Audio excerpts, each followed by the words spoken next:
So, Mr. Sahuskis, I just want to have one question and then we'll deliberate. What do you say to your granddaughter when she says to you, Pop Pop, why did you do this to me? Like I said, I wrote something up, but I'd like to use it if I may. You may. I'm very, very sorry to have hurt you. I think you with every day and wish I could take that pain away. We used to be so close and now so far apart. I can't blame you for hating me.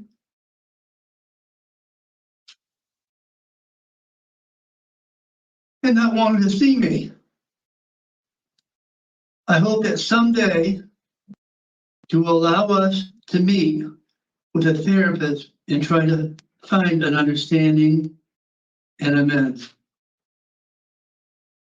I'm sorry I had used my writing, but I knew I wouldn't be able to say what I really felt. We are about to watch the parole hearing of a cockroach, a monster, a biological grandfather who did this to his own granddaughter.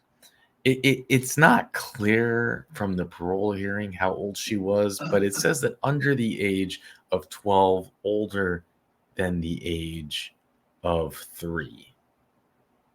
Now, what's sickening, or more sickening, about this parole hearing is that it is taking place a mere 2 years after the date of his sentence. He was only given a 5-year sentence to begin with, yet up for parole after just 2. Now let's see how this parole board handles it in all of their brilliant wisdom, their deep knowledge and understanding of those who commit crimes of this nature, of those who would do this to their own biological grandchildren. Surely they have a deep understanding of human nature, and surely they will ask questions that really get into the understanding and psyche of this roach. Please don't take my sarcasm the wrong way. I'm sure that you will agree with the parole board. I'm sure that we will find no issue with the brilliant people put in charge to protect us.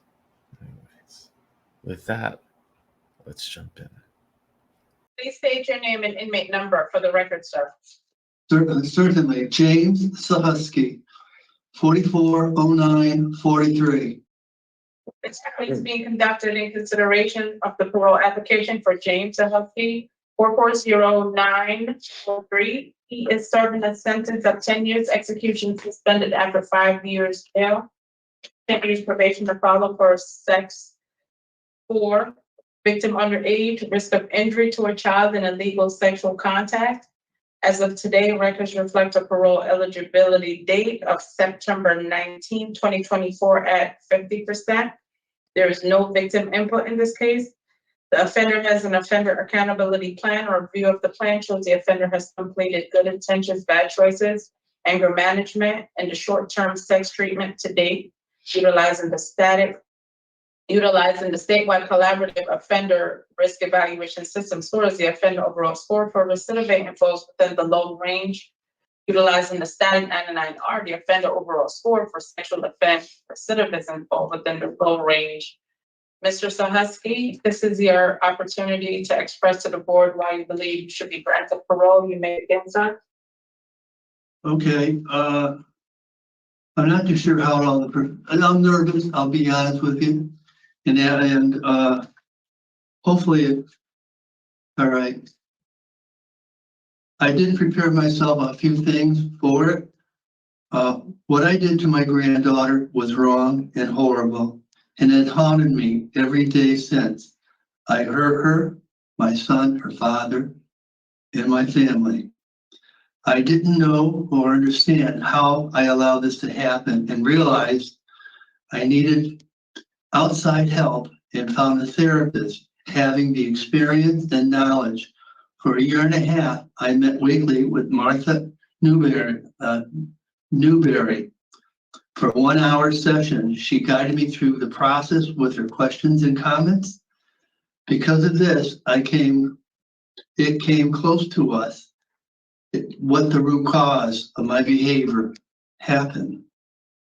I was in a failing marriage relationship for many years and I didn't realize it. Slowly over time, I grew unhappy, frustrated, and depressed.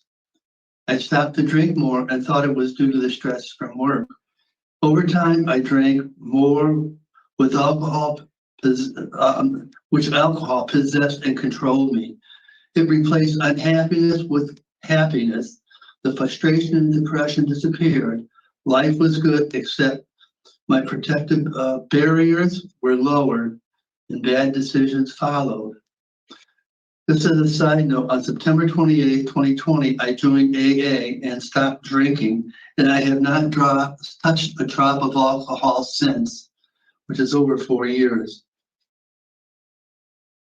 I wish I realized my marriage was failing and attempt to rescue via professional help, or at least not resort to alcohol to bury my problems. My values were compromised and I hurt my granddaughter, who I love, and she loved me. It is all my fault. I caused a loss of love from her and my friends and families. One of the things I had, one second, please. One of the things that when I interviewed with Mrs. Smelly, is that I gave her copies of the results. I don't know if you've had a chance, otherwise I'll read. We have. No, No, we we read those documents. Okay, all right. That was with the therapist, and also too, I took Dave. It was also she made copies of David Amora, MS, LPC, CCFC, his evaluation of me. Wait, were you just did you just say you were gonna read all that to us? Yeah. Well, No. I didn't. No. Anyway, Well, go ahead, sir. Not the one, the 20-page one, but the 4-page one from You know, the they have- therapist. We have it. Thank you, though. Okay, good. All right. I didn't know what else to present here, so I went to the library and they gave me questions to be addressed. Why should I be approved by the parole board? I am a good person, not a threat to society.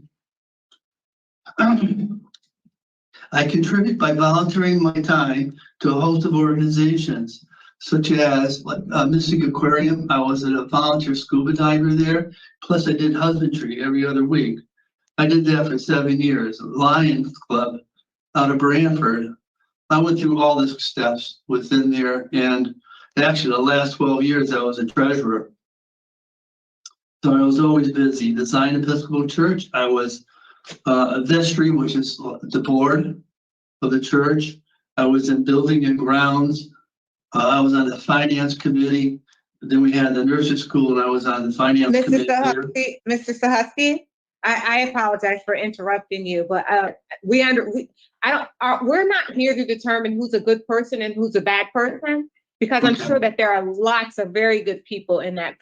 People just make poor decisions. I think we all understand that. Good people make poor decisions sometimes. And we do have some questions for you. So do you think it's okay that if we get started with our questions? Of course. Thank you so much. So what will happen is, I know that you've never been here before. And we'll make this as easy as possible for you. Answer as honestly as you can. We're trying to gauge the level of change since you've been in prison till today, during the commission of your crime. So just, take a couple deep breaths. We're not going to beat you up too bad. And then we'll deliberate and we'll give you our decision. Okay? Okay. Thank you. Mr. Rodriguez. Thank you, Madam Chair. Mr. Susky, why don't we talk a little bit about the programming that you've taken? All right, because that will help us understand a little bit more about what you've learned since you've been there. Okay, about yourself, that's one of the okay? questions I had written up in here, but, Yeah. So you've taken quite a bit. You've taken good intentions, bad choices. yes, I Right? have. You've taken anger management. Yes, yeah, You've taken your short-term sex treatment. yeah. Right. That was the first one. It was very similar to deal with my therapist. But I was able to, with that, it helped me to clarify. Well, I knew, geez. I mean, it helped clarify a lot of stuff. One of the things too was that how bad off my marriage was. Well, that was You actually know? one of the triggers for you was that relationship, right? Yeah. And alcohol played a big. I wish I alcohol played- knew differently. I would have gone to therapy, but I didn't think of it. Yeah, but alcohol has also played a big role in this too, right? Yes, it did. I didn't know I was an alcoholic, and an alcoholic is not this person that just stumbles around whatever. I would say it controlled me, but didn't control me. You know, but it lowered my barriers, things I would never do, never ever do. Alcohol, and that's how come I haven't touched a drop since, because I don't want to go there again, ever. Yeah, this is. I don't know if I answered your question. I'm sorry. Well, well, I mean, I understand the process of addiction, so Saying he's not an addict. No, Yeah. I don't do drugs. Well, but you did alcohol, I did and alcohol. Yeah. to a point where you kind of lost control of what you were able to do or think or act. Make bad decisions. Yes. Yeah, while under the influence, Pardon? you don't see yourself as an addict to alcohol. Oh, to alcohol. Okay. I'm thinking of adding drugs. Yeah, that's what I thought. That's the distinction I thought you were making. But yeah, you're yes, talking I about was going- addicted to it. I was addicted to alcohol. Yes. Oh, okay. Was I drunk every night? No. No, All right. But I you used it to kind of medicate yourself and do those kinds of things. Yeah. So, but you didn't take an addiction program. It was on your OP. This was a one. Yeah. And I think that's primarily because, as he said, he used alcohol to medicate, to Yeah. get rid of the pain from the failing marriage. It lowered his inhibitions Yeah. and brought him to where he is today. Today. So Which that is- doesn't mean addict. It just means that was his coping mechanism. That was unhealthy, but I don't Very. think he recognizes that. But you did do some AA. Well, you did go to AA. Have you done any in the facility? Have you done any in the facility? No facility, whatever. I went to AA. I showed up there, and I came back the next day and the day after, and I just stopped drinking and start behaving, if lack of a better. I'm searching for words right now, and I can understand your with God's help, and AA, it drove me where I don't want alcohol anymore. I can go right now, all right, because I have, and when people around me drink, I said, listen, go ahead and drink. It doesn't bother me. I don't care. As long as I can have a glass of water or soda, preferably soda. All right. Okay, I don't thank need the alcohol. Thanks for that answer. I'm good. I got that. Oh, You're doing fine, Mr. Yeah. Cox. Mr. Yeah, I'll take a deep breath. Husky. The Husky. What's your current relationship with your family? my daughter and son-in-law are very helpful. They come up and do visits up here. All right. They live now they just moved from North Branford to Guilford. We're very close. All right. This is your my son. middle This was your child- son's daughter. This offense was your son's daughter. Yes, Scott. What's my your middle child. what's your relationship with the victim's family at this point? Oh, I haven't tried to, I they talked haven't a reached little out bit. to you. I have not, they have not reached to me and I have not reached out to them, but I asked Amy, my daughter, to see if I could make amends. And she said, not now, Dad. He's not ready yet. My son Eric down in Florida, he doesn't come to visit me because it's too far away, but he texts me and I'll call him on the phone. What is going to be your support system when you come out?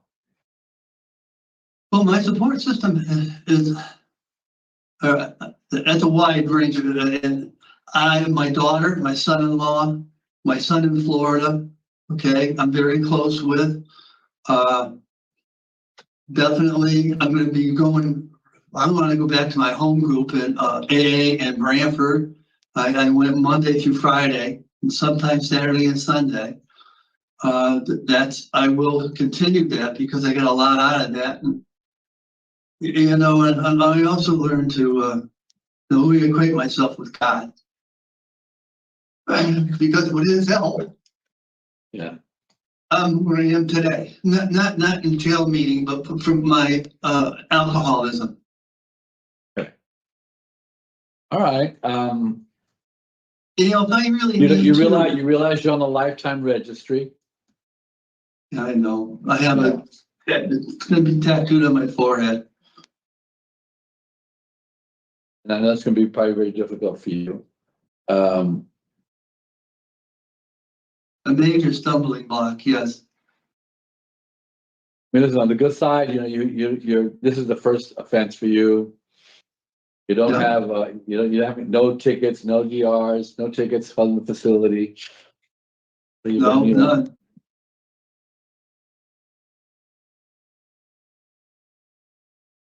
Is your plan? What's your plan to support yourself when you come out? If I need to get a part-time job, work 2 to 3 days a week, but between my Social Security, my pension, and my 401k, You're good. I should be able. Yes, I am. Unless you want figures. No, I don't want figures. No, I don't need figures. I do want to know how you're going to support yourself on the outside. That's all. Listen, I appreciate you answering my questions. Mr. Husky. Just say Jim. Just say Jim. Thank you for answering my questions. I'm going to let my colleagues ask whatever they need to ask. Thank you, Mr. Rodriguez, Mr. Poole. Thank you. So, Mr. Sahuskis, I just have one question and we will deliberate. What do you say to your granddaughter when she says to you, Pop, why did you do this to me? Like I said, I wrote something up. But I'd like to use it if I may. You may. What would I say to? Oh, please don't say her name. Thank you. This is live stream for the whole world to see. All right. I'm very, very sorry to have hurt you. I think you of every day and wish I could take that pain away. We used to be so close and now so far apart. I can't blame you for hating me.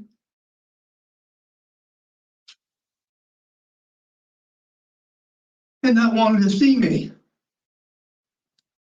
I hope that someday you will allow us to meet with a therapist and try to find an understanding and amends. I'm sorry I had to use my writing, but I knew I wouldn't be able to say what I really felt because the emotions would be stepping in. And then me, whenever I get like this,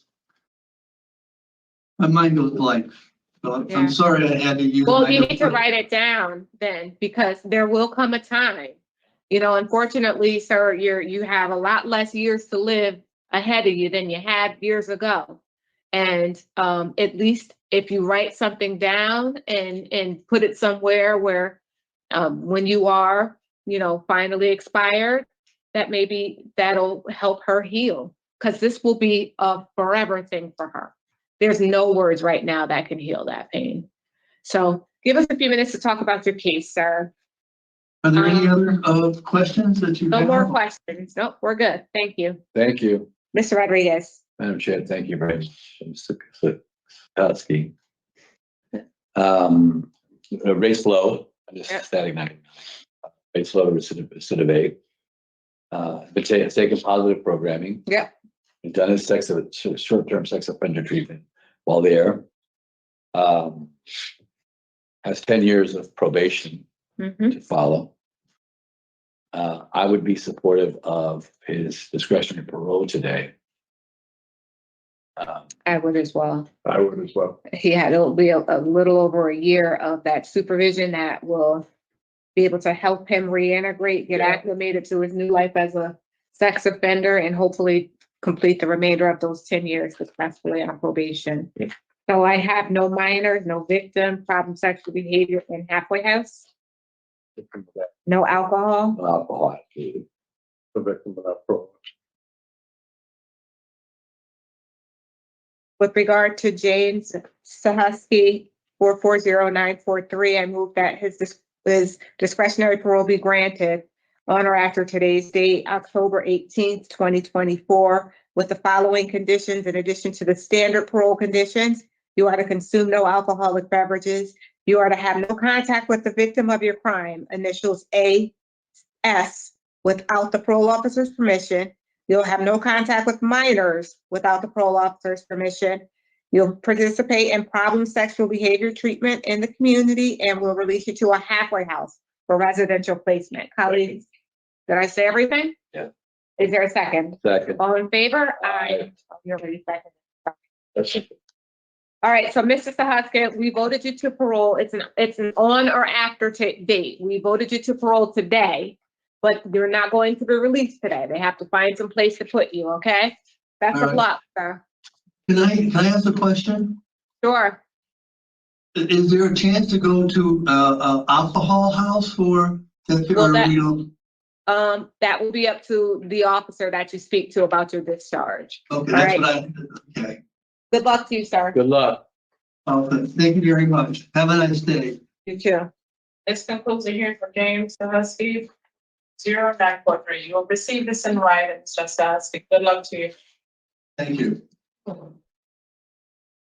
So, is anyone else just sick from watching this parole hearing? I mean, they go through it like it's just like it's a nice chat in the park. There's like giggling and laughing. Oh, were you gonna read us all of that?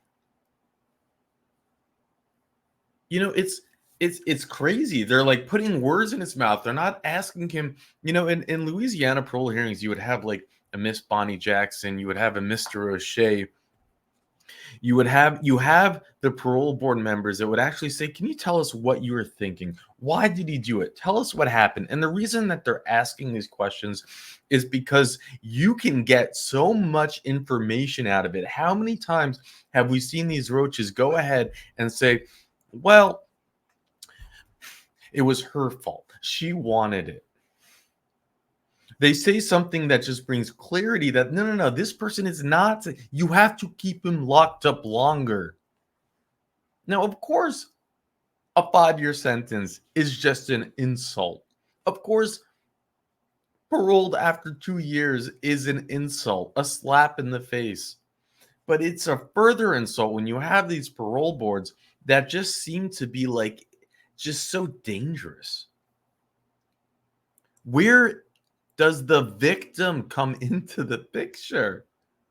Where is this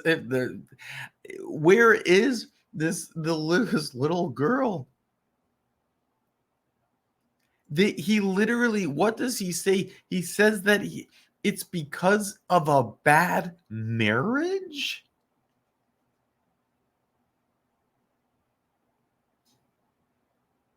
I mean, are you kidding me? Oh, it was from drinking in a bad marriage. And even to use the parole board's words, they said he drank alcohol to deal with his marriage, and that lowered his inhibitions. And it's like, are you even listening to the words that are coming out of your mouth? He is a pedo.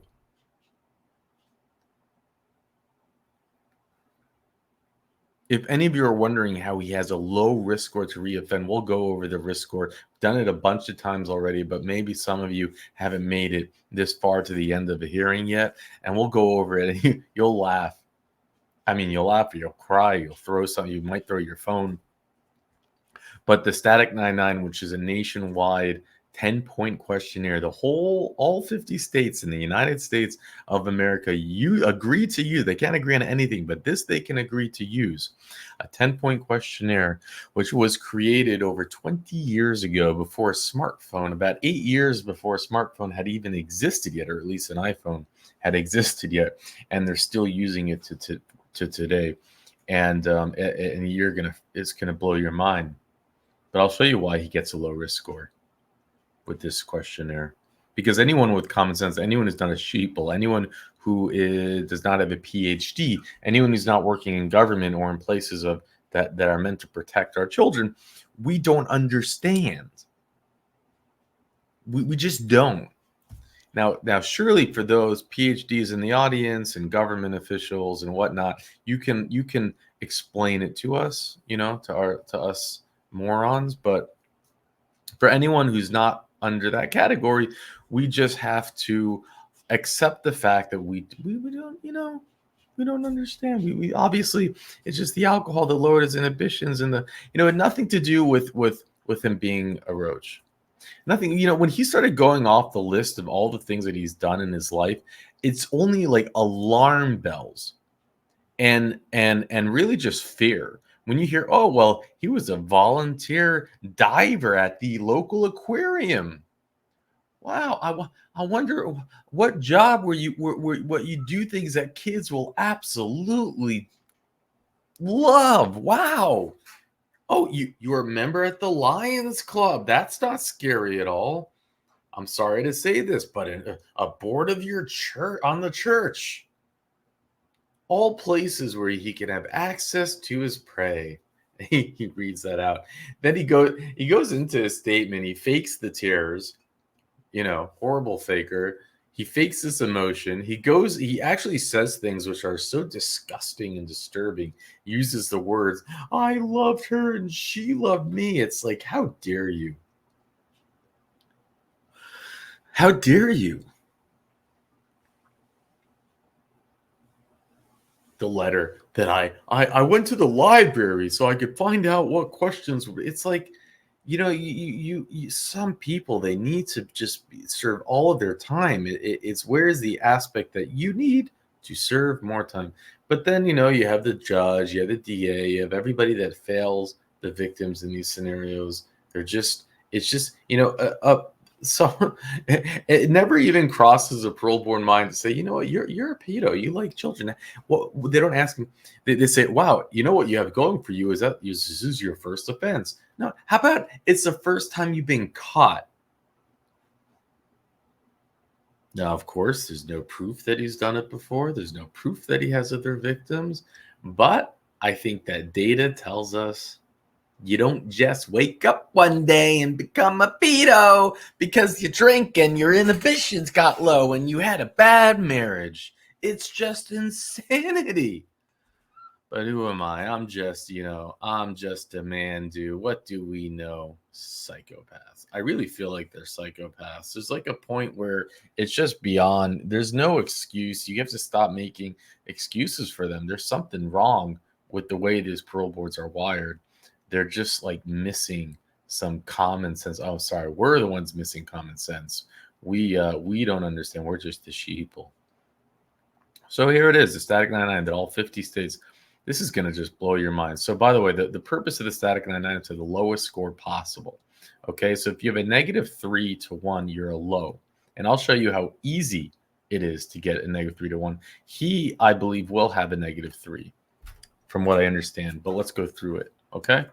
And they claim, by the way, if you have a -3, that your chance of recidivating over 5 years is just 2%, which where'd they come up with these numbers and data? We all know that's absolutely insane. So it starts with the age. If you're 60 years or older, you actually get a -3. He's older than 60. So he starts off with a -3. That means he's going to need to score 5 points to not be considered a low risk score. I'm sorry. Yeah, 5. That would give him 2 points. And we all know, I know that, we're just sheeple. We don't understand this, but we all know that the second you turn 60 or 61, your pedophiliac desires goes away. We all know that. Now, have you ever lived with a lover? Obviously, people who live with lovers, they never do this to children because they never get married to have access to children. They never, no. That never happens. So he is a 0. We know he had a wife. Actually, it was his wife's fault, his bad marriage's fault.